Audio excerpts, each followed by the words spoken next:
समस्त मित्रहरूमा जय श्री कृष्ण, जय सियाराम। यो भिडियोको विषय हो भक्ति, ज्ञान र वैराग्य।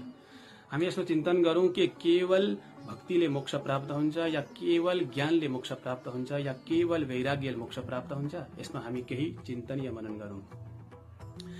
यो संसारमा जबसम्म हामी आसक्त हुन्छौं तबसम्म हाम्रो मनमा वैराग्य उत्पन्न हुँदैन।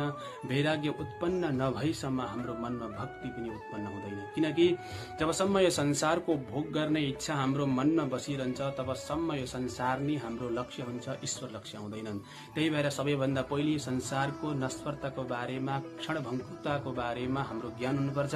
त्यो ज्ञानले हामीलाई वैराग्य उत्पन्न गराउँछ र त्यो वैराग्यले हामीलाई भक्तिमा पुष्टि दिलाउँछ र भक्तिको पराकाष्ठा हाम्रो जीवनमा उपलब्धता हुने गर्दछ।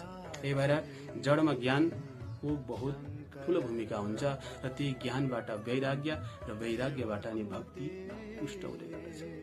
त्यही भएर केवल ज्ञानले मात्र पनि केही हुँदैन, केवल वैराग्यले मात्र पनि केही हुँदैन र केवल भक्तिले मात्र पनि केही हुँदैन।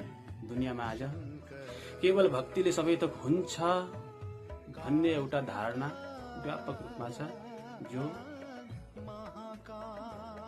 त्यसको कुनै सफलता छैन, कुनै सार्थकता छैन। जय श्री कृष्ण।